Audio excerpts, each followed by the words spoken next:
Hey there, Retro Filmmaven here. So, The Thief of Baghdad, 1924. One can imagine how jaw-dropping this film was to see in the theater for the first time back in the day. This film clearly predates visual effects as we know it, and in terms of fantasy films, this film is considered to be one of the greats of all time, and there's no arguing that. Nowadays, in the 21st century, it's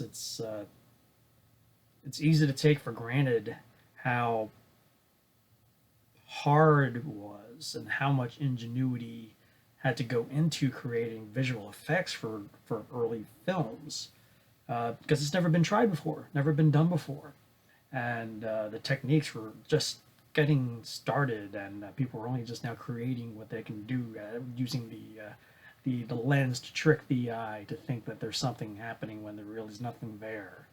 Uh, it's 1924, so we don't see King Kong for another 9 years, and this is before talkies. Thief of Baghdad was directed by Raoul Walsh and stars the ever engaging and charming Douglas Fairbanks, who also produced and wrote the film. And it's based on the 1001 Nights Arabian Tales, or in part takes a lot of elements from it. And I gotta say, it's probably the first time I've seen the film in its entirety, and it's a very entertaining and fun fantasy film. It's got so much charm, and you're just like, sure, there are elements where the visual effects seem so archaic, but again, you got to put yourself into the shoes of the 1924 audience who are seeing this for the first time and never seen anything like this before. So you're like thinking, it's like, wow, that is really cool, and the film is like really entertaining. At 2.5 hours long, it moves along pretty well. Uh, the story is about a thief who finds his way into the palace, sees the princess, falls in love with the princess, and intends to marry the princess.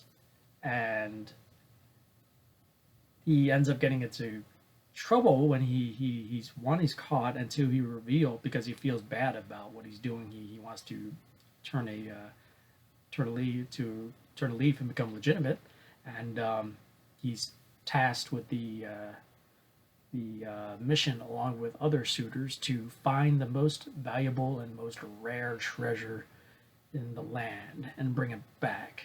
And the princess says that whomever brings back the rarest and most amazing treasure is the one she will marry. So four suitors, including our thief, spread out into the land to find something, anything of most value.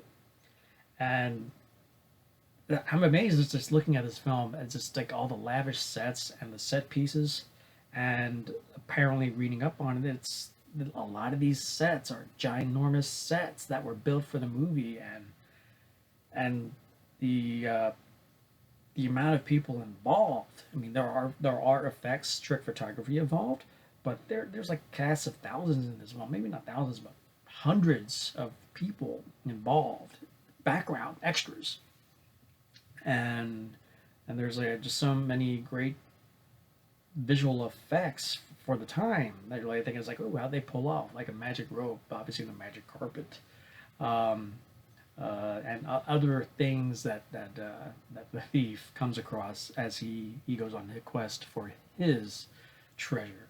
And there's like so many elements that modern audiences would probably attribute to Aladdin, which is a fantastic Disney musical with the late great Robin Williams, and and you can see there are elements in this film that do appear in Aladdin, which was also based on 1001 Nights in part.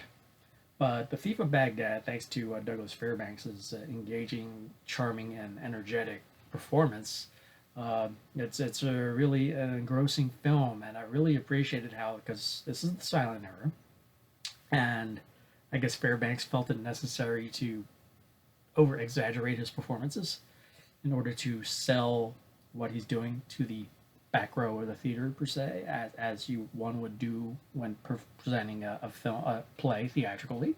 You would be performing and speaking for those in the back row so they know what you're doing. And he does so here, but that it just adds to the charm and really gets across what our thief is thinking and doing. Just overall, as a fantasy adventure, it's a really entertaining film, fun for the whole family. Hopefully, you find just the right one with the right score that goes with it, because sometimes silent films, the scores that accompany the movie can be a little incongruous with what's going on screen. But the version that I watched had a suitable score and very much in tone with the film. Thief of Baghdad, like I said, was released in 1924, and it's predated a lot of the visual effects of the day, and it's amazing just how 9 years from then we would get the likes of King Kong, and a lot of the tricks and visual effects and photography that was utilized in there was also used here, and it ends up being just a entertaining and for cinematic reasons a enlightening and educational film, just to see how they pulled it off back then. And Thief of Baghdad, as they said, is considered to be one of the best fantasy films of all time, and I can't argue with that. It's a fun, engrossing, uh, entertaining, and fascinating look into the past of cinema and the early day of fantasy films and visual effects. So, Thief of Baghdad, I'd have to give 4 out of 5 stars. It's a very entertaining film from the 1920s, and is definitely worth seeking out and watching. And like I said, it's fun for the whole family, and it's kind of fun to watch when you think of like something like Aladdin, and you pick out this like, oh, that reminds you of Aladdin. That's from Aladdin. That reminds you of Aladdin, and films like that. So, Douglas Fairbanks' Thief of Baghdad, 4 stars out of 5. So, have you heard of Thief of Baghdad, the film?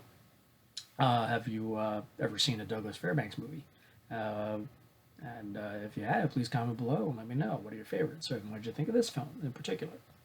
If you like this video, please hit that like button. And if you haven't already done so, please subscribe to my channel so you can be notified when I do new reviews, trailer reactions, and any other fun things I happen to post on my channel. And be sure to hit that bell button so you can be notified when I do so. So until next time, my friends, see you at the movies.